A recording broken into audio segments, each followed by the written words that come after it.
Hi friends, ಎಲ್ಲರೂ ಹೇಗಿದ್ದೀರಾ? ಎಲ್ಲರೂ ಚೆನ್ನಾಗಿದ್ದೀರಾ ಅಂತ ಹೇಳಿ ನಾನು ಭಾವಿಸ್ತೀನಿ. ಇವತ್ತಿನ ಬ್ಲಾಗ್ ನಾನು ಮಾರ್ನಿಂಗ್ ಇಂದ ಶುರು ಮಾಡಿದೀನಿ. ಟೈಮ್ ಇವಾಗ ಒಂದು 11 o'clock ಆಗಿದೆ. ಬೆಳಿಗ್ಗೆ ಬೇಗ ಎದ್ದು ಮನೆ ಕೆಲಸ ಎಲ್ಲ ಮಾಡ್ಕೊಂಡು ತಿಂಡಿ ಎಲ್ಲ ಮುಗಿಸಿ ನಾನು ಇವತ್ತಿನ ಬ್ಲಾಗ್ ನ ಶುರು ಮಾಡ್ತಿದ್ದೀನಿ. ಫ್ರೆಂಡ್ಸ್, ಇವನಂತೂ ಇವಾಗ ನಂಗೆ ಕೆಲಸ ಮಾಡೋದಕ್ಕಂತೂ ಬಿಡಲ್ಲ. ಫಸ್ಟ್ ಇವ್ನ ಸ್ವಲ್ಪ ಹೊತ್ತು ಆಟ ಆಡಿಸಿ ಆಮೇಲೆ ನಾನು ಅಡುಗೆ ಮಾಡೋದಕ್ಕೆ ಶುರು ಮಾಡ್ತೀನಿ. ಸರಿ ಬಾ ಬಾಕಂದ ಅಡ್ಗೆ ಬಾ ಚಿನ್ನಪ್ಪ. ಅಡ್ಗೆ ಮಾಡ್ಬೇಕು ಇವಾಗ. ಇವತ್ತಿನ ಅಡ್ಗೆ ಏನ್ ಅಡ್ಗೆ ಮಾಡೋದು ಚಿನ್ನಪ್ಪ? ಕಂದ ನೋಡಿ ಇಲ್ಲಿ, ಏನ್ ಅಡ್ಗೆ ಮಾಡೋದು ಮುದ್ದು ಇವತ್ತು? ಚಪಾತಿ ಮಾಡೋಣ. ಚಪಾತಿ, ಪಲ್ಯ, ಅನ್ನ, ಸಾಂಬಾರ್ ಮಾಡೋಣ. ಓಕೆ. ಪಾಪು ಜೊತೆ ಸ್ವಲ್ಪ ಹೊತ್ತು ಆಟ ಆಡಿ ಅವನ ಮಲಗಿಸೋಷ್ಟರಲ್ಲಿ ನನ್ಗೆ ಟೈಮ್ 12 ಗಂಟೆ ಆಗೇ ಹೋಯ್ತು. ಪಾಪುನ ಮಲಗಿಸಿದ ಮೇಲೆನೆ ನಾನು ಯಾವಾಗ್ಲೂ ಕೆಲ್ಸನ ಮಾಡ್ಕೊಳಕ್ ಆಗೋದು. ಅವ್ನು ಎದ್ದಿದ್ರೆ ನನ್ಗೆ ಯಾವ ಕೆಲ್ಸನೂ ಸಹ ಮಾಡೋದಕ್ ಬಿಡೋದಿಲ್ಲ. ಇವಾಗ ನಾನು ಅಡ್ಗೆಗೆ ಪ್ರಿಪೇರ್ ಮಾಡ್ಕೋಬೇಕು, ಯಾಕಂದ್ರೆ ನನ್ನ ಹಸ್ಬೆಂಡ್ ಮಧ್ಯಾಹ್ನ ಊಟಕ್ಕೆ ಬರ್ತಾರೆ. ಇವತ್ತು ನಾನು ಊಟನ ಕಳ್ಸಿಲ್ಲ. ಇವತ್ತಿನ ಮಧ್ಯಾಹ್ನದ ಊಟಕ್ಕೆ ಚಪಾತಿ ಜೊತೆ ಹಾಗಲಕಾಯಿ ಪಲ್ಯನ ಮಾಡ್ಕೊಳೋಣ ಅಂತ ಹೇಳಿ ಹಾಗಲಕಾಯಿನ ಕಟ್ ಮಾಡ್ಕೊಳ್ತಾ ಇದ್ದೀನಿ. ಚೆನ್ನಾಗಿ ತೊಳೆದು ಮತ್ತೆ ಸ್ವಲ್ಪ ಬಟ್ಟೆಯಲ್ಲಿ ಒರೆಸಿ ನಾನು ಕಟ್ ಮಾಡ್ಕೊಳ್ತಾ ಇದ್ದೀನಿ. ಹಾಗಲಕಾಯಿನ ನಾನು ಸ್ವಲ್ಪ ಚಿಕ್ಕದಾಗಿ ಕಟ್ ಮಾಡ್ಕೊಳ್ತೀನಿ. ಚಿಕ್ಕದಾಗಿ ಕಟ್ ಮಾಡ್ಕೊಂಡ್ರೆ ಬೇಗ ಬೇಯುತ್ತೆ ಅಂತ ಅಷ್ಟೇ. ಇವಾಗ ಕಟ್ ಮಾಡ್ಕೊಂಡಂತ ಹಾಗಲಕಾಯಿನ ನಾನು ಈ ತರ ಬೀಜಗಳನ್ನೆಲ್ಲ ಬಿಡಿಸ್ಕೊಳ್ತೀನಿ. ಇದೇ ತರ ಎಲ್ಲಾ ಹಾಗಲಕಾಯಿನೂ ಸಹ ನಾನು ಬೀಜಗಳನ್ನ ತೆಗೆದು ನಾನು ಒಂದ್ ಸಪ್ರೇಟ್ ಮಾಡ್ಕೊಂಡಿದೀನಿ. ಇವಾಗ ಸಪ್ರೇಟ್ ಮಾಡ್ಕೊಂಡಂತ ಹಾಗಲಕಾಯಿಗೆ ನಾನು ಸ್ವಲ್ಪ ಅರ್ಧ ಟೀ ಸ್ಪೂನ್ ಉಪ್ಪು ಮತ್ತೆ ಒಂದು ಅರ್ಧ ಟೀ ಸ್ಪೂನ್ ಅರ್ಶಿನದ ಪುಡಿ, ಅಡ್ಗೆ ಅರ್ಶಿನದ ಪುಡಿನ ಸೇರಿಸ್ಕೊಳ್ತಾ ಇದ್ದೀನಿ. ಈ ಎರಡನ್ನ ಸೇರಿಸ್ಕೊಂಡ ನಂತರ ನಾನು ಇದಕ್ಕೆ ಅರ್ಧ ನಿಂಬೆಹಣ್ಣನ್ನ ಸೇರಿಸ್ಕೊಳ್ತೀನಿ. ನಿಂಬೆಹಣ್ಣನ್ನು ಸಹ ಸೇರಿಸ್ಕೊಂಡ ನಂತರ ನಾವ್ ಇದನ್ನ ಚೆನ್ನಾಗಿ ಮಿಕ್ಸ್ ಮಾಡ್ಬೇಕು. ಹಾಗಲಕಾಯಿಗೆ ಅರ್ಶಿನದ ಪುಡಿ, ಉಪ್ಪು ಮತ್ತೆ ನಿಂಬೆಹಣ್ಣು ಎಲ್ಲ ಬೇರೆಬೇಕು. ಹಾಗೆ ನಾನು ಚೆನ್ನಾಗಿ ಮಿಕ್ಸ್ ಮಾಡ್ಕೊಳ್ತೀನಿ. ಇದೆಲ್ಲಾನು ಸಹ ಚೆನ್ನಾಗಿ ಮಿಕ್ಸ್ ಮಾಡ್ಕೊಂಡ ನಂತರ ನಾನು ಇದಕ್ಕೊಂದು ಪ್ಲೇಟ್ ನ ಮುಚ್ಚಿ ಒಂದ್ 10 ನಿಮಿಷ ನಾನು ಇದನ್ನ ಸೈಡಿಗೆ ಇಡ್ತೀನಿ. ಇದು ನೆನೆಯವರೆಗೂ ನಾನು ಸಾಂಬಾರ್ಗೆ ರೆಡಿ ಮಾಡ್ಕೊಳ್ತಾ ಇದ್ದೀನಿ. ನಾನು ಇದು ಸೀಮೆ ಬದನೆಕಾಯಿಯಿಂದ ಇವತ್ತು ಸಾಂಬಾರ್ನ ಮಾಡ್ಕೊಳ್ತಾ ಇದ್ದೀನಿ. ಮೇಲಿರೋ ಸಿಪ್ಪೆನೆಲ್ಲ ಸಹ ಹುರಿದು ನಾನು ಚಿಕ್ಕದಾಗಿ ಕಟ್ ಮಾಡ್ಕೊಳ್ತೀನಿ. ಇದ್ರ ಜೊತೆಗೆ ಸಾಂಬಾರ್ಗೆ 2 ಟೊಮೊಟೊ, 1 ಈರುಳ್ಳಿನ ಸಹ ನಾನು ಕಟ್ ಮಾಡಿ ಇಟ್ಕೊಂಡಿದ್ದೀನಿ. ಕುಕ್ಕರ್ನ ತಗೊಂಡು ಅದಕ್ಕೆ 1 ಕಪ್ ಬೇಳೆನ ಹಾಕಿ 2 ರಿಂದ 3 ಸಲ ನಾನು ಅದನ್ನ ಚೆನ್ನಾಗಿ ವಾಶ್ ಮಾಡ್ಕೊಳ್ತೀನಿ.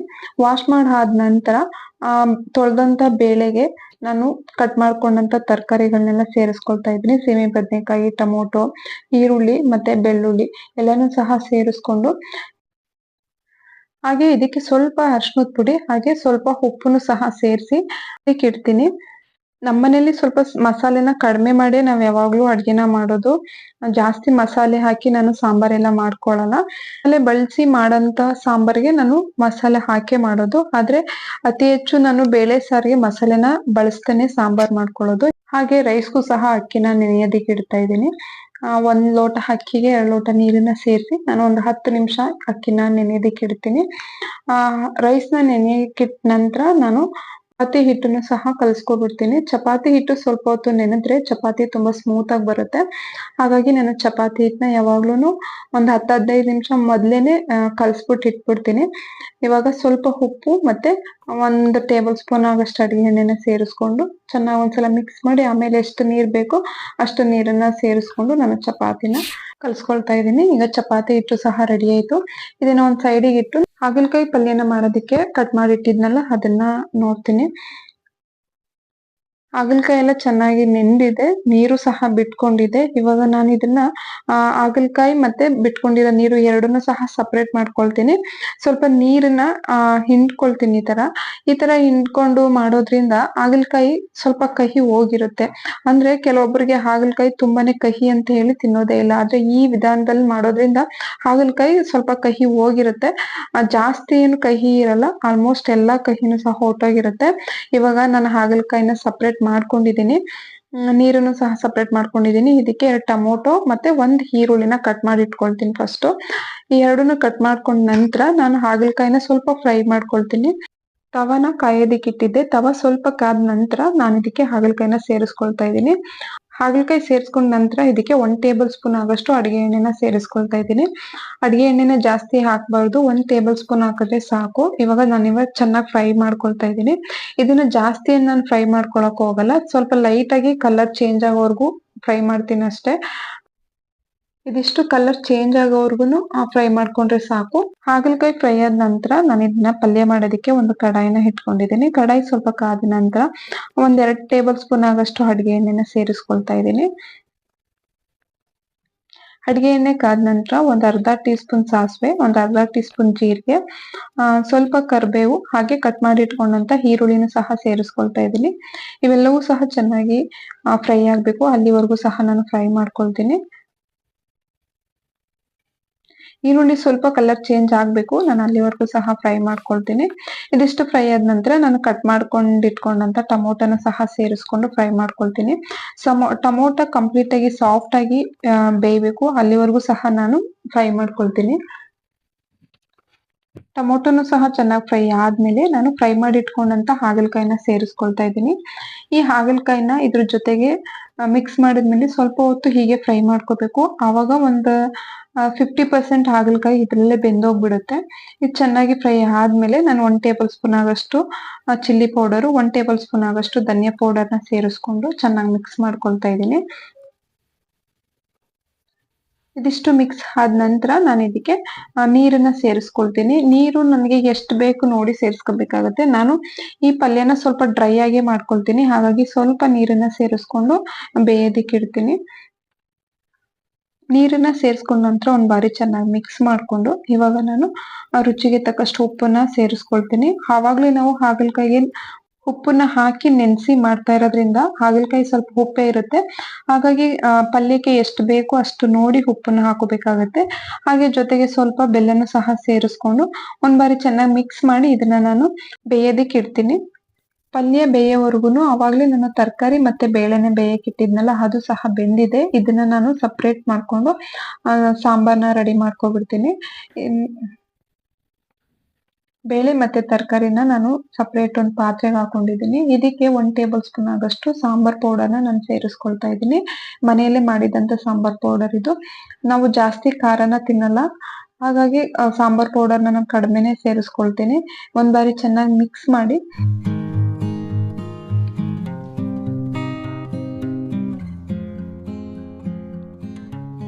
ಲಿಡ್ನ ಕ್ಲೋಸ್ ಮಾಡಿ ನಾನು ಸ್ವಲ್ಪ ಕುದಿಯೋದಕ್ಕೆ ಬಿಡ್ತೀನಿ. ಸ್ವಲ್ಪ ಕುದ್ದ ನಂತರ ಇದಕ್ಕೆ ರುಚಿಗೆ ತಕ್ಕಷ್ಟು ನಾನು ಉಪ್ಪನ್ನ ಸೇರಿಸ್ಕೊಳ್ತೀನಿ. ಬೇಳೆ ಬೇಯಬೇಕಾದ್ರೂ ಸಹ ನಾನು ಉಪ್ಪನ್ನ ಸೇರಿಸಿದ್ದೆ. ಹಾಗಾಗಿ ಸಾಂಬಾರ್ನ ಟೇಸ್ಟ್ ನೋಡಿ ನಾನು ಉಪ್ಪನ್ನ ಸೇರಿಸ್ತಾ ಇದ್ದೀನಿ. ರುಚಿಗೆ ತಕ್ಕಷ್ಟು ಉಪ್ಪನ್ನ ಸೇರಿಸಿದ ನಂತರ ಇದಕ್ಕೆ ಒಂದು ಸಿಂಪಲ್ ಒಗ್ಗರಣೆನ ಕೊಟ್ರೆ ಸಾಕು, ಸಾಂಬಾರ್ ಆಗೋಗ್ಬಿಡುತ್ತೆ. 1-2 ಟೇಬಲ್ ಸ್ಪೂನ್ ಆಗಷ್ಟು ಅಡಿಗೆ ಎಣ್ಣೆ, ಸಾಸಿವೆ ಮತ್ತೆ ಕರಿಬೇವು, ಹಾಗೆ ಒಣಮೆಣಸಿನ ಇಷ್ಟನ್ನ ಸೇರಿಸ್ಕೊಂಡು ನಾನು ಒಗ್ಗರಣೆನ ಕೊಟ್ಕೊಳ್ತಾ ಇದ್ದೀನಿ. ಒಗ್ಗರಣೆ ಸೇರಿಸಿದ ನಂತರ ನಾನು ಇದಕ್ಕೆ ಸ್ವಲ್ಪ ಕೊತ್ತಂಬರಿ ಸೊಪ್ಪನ್ನ ಸೇರಿಸ್ಕೊಂಡ್ರೆ ಸಾಂಬಾರ್ ಕಂಪ್ಲೀಟ್ ಆಗಿ ರೆಡಿಯಾಗಿ ಹೋಗುತ್ತೆ. ಇವಾಗ ಸಾಂಬಾರು ಸಹ ರೆಡಿಯಾಗಿದೆ. ತುಂಬಾನೇ ಸಿಂಪಲ್ ಆಗಿ ಮಾಡಿದ್ರು ಟೇಸ್ಟ್ ಮಾತ್ರ ತುಂಬಾನೇ ಚೆನ್ನಾಗಿರುತ್ತೆ. ಇವಾಗ ಸಾಂಬಾರ್ ಸಹ ರೆಡಿ ಆಯ್ತು. ಇಲ್ಲಿ ಪಲ್ಯನೂ ಸಹ ರೆಡಿ ಆಗಿದೆ ಆಲ್ಮೋಸ್ಟ್. ನಾನು ಈ ಪಲ್ಯನ ಸ್ವಲ್ಪ ಡ್ರೈ ಆಗೇ ಮಾಡ್ಕೊಂಡಿದ್ದೀನಿ ಚಪಾತಿಗಲ್ವಾ ಅಂತ ಹೇಳಿ. ಏನಾದ್ರೂ ಮುದ್ದೆ ಮಾಡ್ಕೊಂಡ್ರೆ ಇನ್ ಸ್ವಲ್ಪ ನೀರ್ ಹಾಕೊಂಡು ಗೊಜ್ಜು ತರನು ಸಹ ಮಾಡ್ಕೋಬಹುದು. ತುಂಬಾನೇ ಚೆನ್ನಾಗಿರುತ್ತೆ. ಇವಾಗ ಸ್ವಲ್ಪ ಇದಕ್ಕೆ ಕೊತ್ತಂಬರಿ ಸೊಪ್ಪನ್ನ ಹಾಕಿ ಮಿಕ್ಸ್ ಮಾಡ್ಕೊಂಡ್ರೆ ಹಾಗಲಕಾಯಿ ಪಲ್ಯ ರೆಡಿ ಆಗುತ್ತೆ. ಹಾಗಲಕಾಯಿ ತಿನ್ನಲ್ಲ ಅನ್ನೋರ್ಗೆ ಈ ಒಂದು ವಿಧಾನದಲ್ಲಿ ಮಾಡಿ ನೋಡಿ. ತುಂಬಾನೇ ಚೆನ್ನಾಗಿರುತ್ತೆ. ಕಹಿನೂ ಸಹ ಇರೋದಿಲ್ಲ. ತುಂಬಾನೇ ಇಷ್ಟಪಟ್ಟು ತಿಂತಾರೆ. ಪಲ್ಯ ರೆಡಿ ಆಗೋಷ್ಟರಲ್ಲಿ ನಾನಿಲ್ಲಿ ರೈಸ್ಗೂ ಸಹ ಇಟ್ಕೊಂಡಿದ್ದೆ. ರೈಸು ಸಹ ಆಗಿದೆ. ಇನ್ನು ಚಪಾತಿ ಒಂದ್ ಮಾಡ್ಕೋಬೇಕು. ಪಾಪು ಇನ್ನು ಮಲಗಿದ್ದಾನೆ. ಅವನು ಇನ್ನೇನು ಹೇಳೋ ಟೈಮು. ಅವನು ಒಂದು 2 ಅವರ್ ಚೆನ್ನಾಗಿ ಮಲ್ಕೊಳ್ತಾನೆ. ಒಂದು 2 ಅವರ್ ಆದ್ಮೇಲೆ ಎದ್ದು ಬಿಡ್ತಾನೆ. ಅಷ್ಟ್ರಲ್ಲಿ ನಾನು ಚಪಾತಿ ಮಾಡಿ ಇಟ್ಕೊಬಿಡ್ತೀನಿ.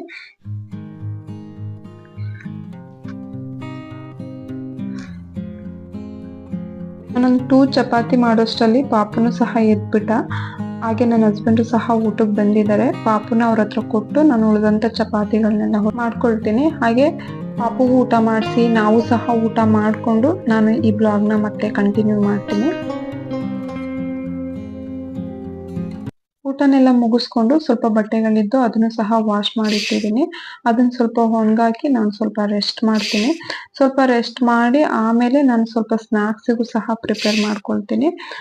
ಟೈಮ್ ಇವಾಗ ಒಂದು 4:15 ಆಗಿದೆ. ನಾನು ಇವಾಗ ಸ್ವಲ್ಪ ಸ್ನಾಕ್ಸ್ ಮಾಡೋಣ ಅಂತ ಹೇಳಿ ಕಡಲೆ ಬೀಜದಿಂದ ಸಲಾಡ್ನ ಮಾಡ್ತಾ ಇದ್ದೀನಿ. ಇದು ರಿಚ್ ಪ್ರೋಟೀನ್ ಸಲಾಡ್ ಅಂತಾನೆ ಹೇಳ್ಬೋದು. ಆರೋಗ್ಯಕ್ಕಂತೂ ತುಂಬಾನೇ ಒಳ್ಳೇದು.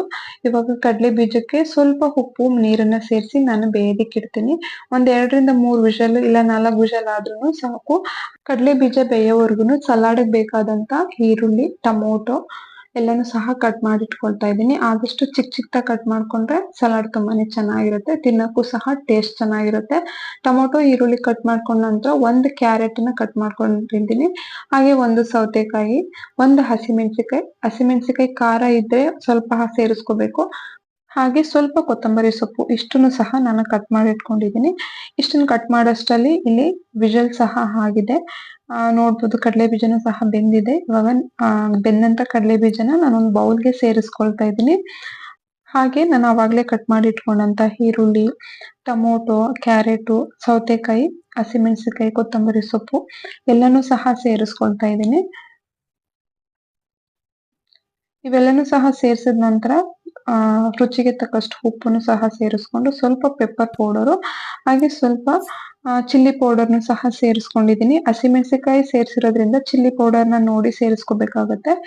ಇದನ್ನೆಲ್ಲಾನು ಸಹ ಚೆನ್ನಾಗಿ ಮಿಕ್ಸ್ ಮಾಡಿದ್ಮೇಲೆ ಒಂದು ಅರ್ಧ ನಿಂಬೆಹಣ್ಣನ್ನ ಸೇರಿಸ್ಕೊಂಡು ಇನ್ನೊಂದ್ ಬಾರಿ ಚೆನ್ನಾಗಿ ಮಿಕ್ಸ್ ಮಾಡ್ಕೊಂಡ್ರೆ ಇವತ್ತಿನ ಈವ್ನಿಂಗ್ ಸ್ನಾಕ್ಸ್ ರೆಡಿ ಆಗುತ್ತೆ. ಈ ಸಲಾಡು ಆರೋಗ್ಯಕ್ಕಂತೂ ತುಂಬಾನೇ ಒಳ್ಳೇದು. ಬೇಕಾದ್ರೆ ನೀವು ಒಂದ್ಸಲ ಟ್ರೈ ಮಾಡಿ ಫ್ರೆಂಡ್ಸ್, ತುಂಬಾನೇ ಟೇಸ್ಟ್ ಆಗಿರುತ್ತೆ. ಹಾಗೆ ಪಾಪುಗೂ ಸಹ ಕ್ಯಾರೆಟ್ ಪ್ಯೂರಿನ ಮಾಡೋಣ ಅಂತ ಹೇಳಿ ಕ್ಯಾರೆಟ್ನ ಸ್ಟೀಮ್ ಮಾಡಕ್ ಇಟ್ಟಿದ್ದೆ. ಆ ಸ್ಟೀಮ್ ಆದಂತ ಕ್ಯಾರೆಟ್ನ ನಾನು ಈ ತರ ಸ್ಮ್ಯಾಶ್ ಮಾಡ್ಕೊಳ್ತಾ ಇದ್ದೀನಿ. ನಾನು ಡೈಲಿ ಪಾಪುಗೆ ಯಾವ್ದಾರ ಒಂದು ಪ್ಯೂರಿನ ಮಾಡ್ಕೊಳ್ತೀನಿ. ಇಲ್ಲ ಆಪಲ್ ಪ್ಯೂರಿ, ಕ್ಯಾರೆಟ್ ಪ್ಯೂರಿ, ಈ ತರ ಪ್ಯೂರಿಗಳಿಲ್ಲ ಅಂತಂದ್ರೆ ರಾಗಿ ಸರಿನ ಮಾಡಿ ನಾನು ಪಾಪುಗೆ ಸಂಜೆ ಟೈಮ್ ಸ್ನಾಕ್ಸ್ ನಾನು ತಿನ್ನಿಸ್ತೀನಿ. ನನ್ ಮಗನೂ ಅಷ್ಟೇ ಈ ತರ ಪ್ಯೂರಿಗಳು ಇಲ್ಲ ರಾಗಿ ಸರಿ ಆದ್ರೆ ಈವ್ನಿಂಗ್ ಟೈಮ್ ತುಂಬಾನೇ ಇಷ್ಟಪಟ್ಟು ತಿಂತಾನೆ. ಹಾಗಾಗಿ ನಾನು ಜಾಸ್ತಿ ಪ್ಯೂರಿ ಇಲ್ಲ ರಾಗಿ ಸರಿನೇ ಯಾವಾಗ್ಲೂ ಮಾಡ್ಕೊಡೋದು. ಪಾಪುಗೂ ಸಹ ಕ್ಯಾರೆಟ್ ಪ್ಯೂರಿ ರೆಡಿ ಆಗಿದೆ. ಆ ಸ್ನಾಕ್ಸ್ ಎಲ್ಲ ಮುಗಿಸ್ಕೊಂಡು ಹಾಗೆ ಸ್ವಲ್ಪ ವಾಕ್ ಮಾಡ್ಕೊಂಡ್ ಬರೋಣ ಅಂತ ಹೇಳಿ ನಾವು ಹೊರಗ್ ಬಂದಿದೀವಿ. ಕಂಟಿನ್ಯೂ ಆಗಿ 3-4 ಡೇಸ್ ಇಂದ ಮಳೆ ಬರ್ತಾ ಇದ್ರಿಂದ ನಾವು ಹೊರಗಡೆ ಎಲ್ಲೂ ಸಹ ಬಂದಿರ್ಲಿಲ್ಲ. ಇವತ್ ಸ್ವಲ್ಪ ಮಳೆ ಇರ್ಲಿಲ್ಲ, ಹಾಗಾಗಿ ಪಾಪುನು ಸಹ ಕರ್ಕೊಂಡು ವಾಕಕ್ ಬಂದ್ವಿ. ನನ್ ಮಗ ಅಂತೂ ಹೊರಗಡೆ ಅಂದ್ರೆ ತುಂಬಾನೇ ಎಂಜಾಯ್ ಮಾಡ್ತಾನೆ. ನಾವು ಅವ್ನಿಗೆ 1 ವರ್ಷ ತುಂಬುವವರೆಗೂ ಸಹ ಎಲ್ಲೂ ಹೊರಗಡೆ ಕರ್ಕೊಂಡು ಹೋಗಿರ್ಲಿಲ್ಲ. ಹಾಗಾಗಿ ಅವನು ಸಹ ಹೊರಗಡೆ ಪ್ಲೇಸ್ ಅಂದ್ರೆ ತುಂಬಾನೇ ಇಷ್ಟಪಟ್ಟು ತುಂಬಾನೇ ಎಂಜಾಯ್ ಮಾಡಿ ಪ್ಲೇಸ್ ನೆಲ್ಲ ನೋಡ್ತಾನೆ. ಇಲ್ಲಿ ಪ್ಲೇಸ್ ಗಳಂತೂ ತುಂಬಾನೇ ಚೆನ್ನಾಗಿರುತ್ತೆ. ನಾನು ಆದಷ್ಟು ಇಲ್ಲಿ ಪ್ಲೇಸ್ ಗಳನ್ನ ನನ್ನ ಡೈಲಿ ಬ್ಲಾಗ್ ಅಲ್ಲಿ ಶೇರ್ ಮಾಡೋದಕ್ಕೆ ಟ್ರೈ ಮಾಡ್ತೀನಿ.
ಓಕೆ ಫ್ರೆಂಡ್ಸ್, ಇವತ್ತಿನ ಬ್ಲಾಗ್ನ ನಾನು ಇಲ್ಲಿಗೆ ಎಂಡ್ ಮಾಡ್ತಾ ಇದ್ದೀನಿ. ಇವತ್ತಿನ ಬ್ಲಾಗ್ ನಿಮ್ಗೆ ಏನಾದರೂ ಇಷ್ಟ ಆಗಿದೆ ಲೈಕ್ ಮಾಡಿ, ಶೇರ್ ಮಾಡಿ, ನಮ್ಮ ಚಾನಲ್ನ ಸಬ್ಸ್ಕ್ರೈಬ್ ಮಾಡ್ಕೊಳ್ಳಿ.